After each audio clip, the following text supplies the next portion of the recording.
Donald Trump qui est arrivé en sol canadien au cours de la soirée. Après une fin de semaine quand même assez mouvementée, il a eu, sa parade, il y tenait, sa parade militaire. Il y a toutes ces décisions en ce qui concerne les émeutes à Los Angeles qui ont bien sûr été encore une fois très, très, très contestées. Rodolphe Osny est analyste politique, vous le voyez à la joute, au bilan également sur LCN. Salut Rodolphe! Bonjour Alexandre. Alors, le Donald est arrivé et on va surveiller le ton de cette rencontre bilatérale qu'il aura avec Mark Carney cet avant-midi.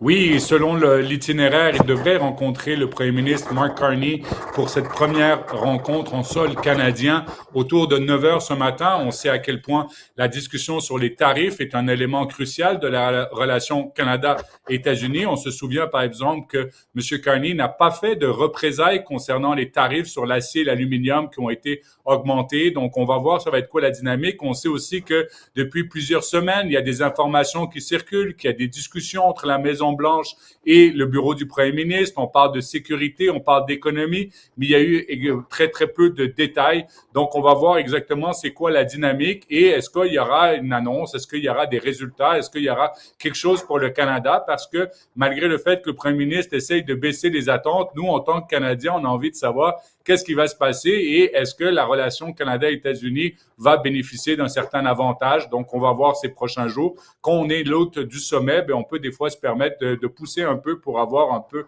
quelque chose sur les États-Unis, par exemple. Et Rodolphe, quand on va regarder ça avec un petit peu de recul dans quelques jours, là, elle est où la barre dans ton esprit pour dire « Ah, ça aura été un succès. Ça aura été un succès pour Mark Carney. Il aura passé le test de ce sommet qu'il recevait les leaders du monde là, chez lui, dans son pays. » Écoutez, la barre, elle est très, très basse, en fait, parce qu'on se souvient que la dernière fois que M. Trump est venu à un sommet dans sa première présidence, il avait... Oui, ça avait mal été à Charlevoix. On se souvient qu'il s'était retiré du communiqué. Il y avait un des conseillers de Monsieur Trump qui avait dit qu'il y avait une place en enfer pour Justin Trudeau, etc. Donc, on se souvient que la barre, en tout cas, si on doit se comparer à l'ancien sommet qui s'est passé au Canada, la barre est très faible. Moi, c'est juste qu'on est dans un contexte international très difficile. Ça veut dire l'Iran, ce qui se passe avec l'Iran et Israël, ça vient de s'inviter dans le débat. Par exemple, la semaine dernière, il n'y avait pas ce conflit. Donc là, maintenant, on voit que ça a beaucoup parlé de sécurité et tandis que l'objectif du Canada, c'est de parler d'économie, de parler des minéraux critiques, parler même de la puissance énergétique du Canada. On veut chercher des nouveaux marchés ou en tout cas, on essaye. Donc, c'est pour ça qu'on dirait que le focus va changer. S'il n'y a pas de déclaration, comme on va dire, fracassante de M. Trump, on peut dire que c'est un succès. Mais déjà, la barre est très basse parce que le gouvernement a décidé de ne pas avoir de communiqué conjoint avec tous les pays. Et ça rend les choses plus faciles parce que sinon, c'est trop difficile d'avoir des compromis. On passe du temps et du temps sur des mots. L'autre question qui est en suspens, Rodolphe, c'est dans quel état d'esprit le Donald est arrivé chez nous? C'est-à-dire, est-ce qu'il est arrivé un peu frustré que sa parade en fin de semaine n'ait pas été assez couverte par les médias? Est-ce qu'il est arrivé frustré, par exemple, des déclarations d'Emmanuel Macron, là, qui a fait un petit arrêt au Groenland avant de venir au Canada, mais il a fait des déclarations concernant M. Trump, là? Oui, tout à fait. Une visite un peu surprise de Emmanuel Macron qui a décidé de faire un petit arrêt au Groenland pour parler de la souveraineté du Groenland. Donc, c'est bien évidemment un message très fort à Donald Trump. Donald Trump a dit qu'il avait été ravi, en tout cas, de sa parade cette fin de semaine. Moi, je pense qu'en tout cas, on va voir ça va être quoi la dynamique ce matin. Il est arrivé hier, il a été reçu par la gouverneure générale à sa descente de l'avion. Donc, pour l'instant, il n'y a pas eu de déclaration fracassante concernant M. Trump au Canada, en tout cas, les premiers 12 heures qu'il est au pays. Penses-tu qu'il va pousser l'odieux jusqu'à parler du Canada, 51e État en sol canadien? Penses-tu qu'il va aller jusque-là? Écoutez, on va voir parce qu'il faut se souvenir aussi que sur le dôme, son fameux dôme doré, il avait dit, écoutez, si le Canada, vous faites partie du 50e État, ça vous coûtera rien. Si vous le faites pas, ça va coûter des dizaines de milliards de dollars. Donc, on voit déjà qu'il y avait déjà cette grosse insinuation en disant qu'il n'avait pas oublié l'idée. C'est certain qu'on va scruter à savoir s'il va parler du 51e État ou est-ce qu'il y aura une conférence de presse, une mêlée de presse. Est-ce qu'un journaliste va encore lui poser la question et il va répondre? Ça va être un peu ça la dynamique. Parmi les invités, il y a aussi le Mexique, parce qu'on n'est pas tout seul dans cette guerre commerciale-là. Il y a le Canada, mais il y a le Mexique aussi qui est touché. Comment tu vois la suite des choses avec la présence du Mexique?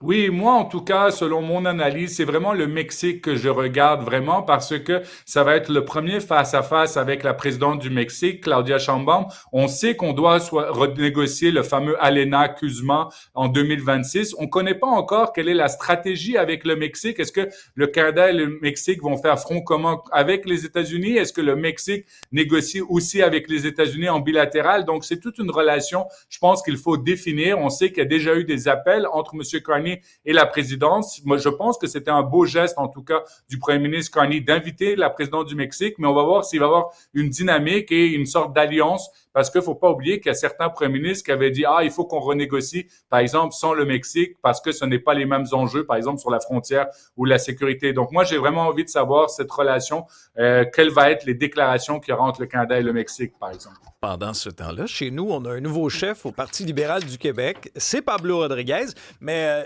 c'était serré là, avec Charles Milliard quand même. Là. Oui, toute une surprise. On se souvient que, Pablo Rodriguez, il y avait Carl Blackburn qui était revenu qui avait commencé cette course et qui était arrivé un peu en retard. Et Charles Milliard a quand même causé la surprise parce qu'il est arrivé deuxième en dépassant Carl Blackburn. Certains observateurs disaient, ben non, Carl Blackburn va peut-être même battre Pablo Rodriguez. Ben non, ça n'a pas été le cas. C'est Charles Milliard qui a vraiment, je pense, créé la surprise. Peut-être qu'il a réussi à avoir le vote des jeunes. Il faut se souvenir que le vote des jeunes est prépondérant, en tout cas, dans une course au Parti libéral du Québec. Mais oui, moi, j'appelle ça une mince victoire, en tout cas, de Pablo Rodriguez, 52%. Il n'a pas gagné au premier tour. Même au premier tour, il était en dessous de la barre des 40%. Donc, écoutez, M. Rodriguez est maintenant chef du PLQ. Beaucoup de défis pour M. Rodriguez. Tout d'abord, il faut savoir qu'il n'est pas élu, il n'est pas député, donc il ne pourra pas, en tout cas à court terme, poser des questions à François Legault à l'Assemblée nationale, par exemple, cet automne. Donc ça, c'est un premier défi. Deuxièmement, les défis qu'on connaît du Parti libéral du Québec. Un, sortir de l'île de Montréal. Deux, réussir à avoir le vote francophone parce qu'ils sont encore très faibles dans le vote francophone. Et aussi, peut-être pour M. Rodriguez, essayer de se départir de cette image d'ancien ministre libéral fédéral de Justin Trudeau, dépensier, centralisateur, qui dans le passé n'a pas beaucoup respecté les compétences du Québec. Ah non, ça c'est clair. Et son adversaire, un de ses adversaires aux prochaines élections sera François Legault. François Legault qui est en mission en Europe, va assister au Salon du Bourget, donc dans l'aviation. Il a fait quelques déclarations qui ont quand même là, eu des échos jusqu'ici. Oui, François Legault qui marche dans les pas du général de Gaulle, qui est parti visiter le musée du général de Gaulle, etc., qui a même fait certaines comparaisons avec le fait que le général de Gaulle était très faible dans les sondages, comme on peut la position de Monsieur Legault actuellement, a même revisité en tout cas sa version du fameux Vive le Québec libre lorsque le général de Gaulle était passé en tout cas au Québec. Donc oui, François Legault sur les pas ou pas du général de Gaulle, en tout cas oui, il va beaucoup parler d'aéronautique et de défense au Salon du Bourget qui commence aujourd'hui, où d'ailleurs j'avais eu la chance, moi, de participer lorsque j'étais au gouvernement. C'est quand même un salon aéronautique très, très important, surtout que maintenant, on parle beaucoup plus de dépenses en sécurité. Donc, est-ce que le Québec va avoir sa part du gâteau? Ça va être ça, en tout cas, la mission de M. Legault en France. Merci, Rodolphe. Au plaisir, Alexandre.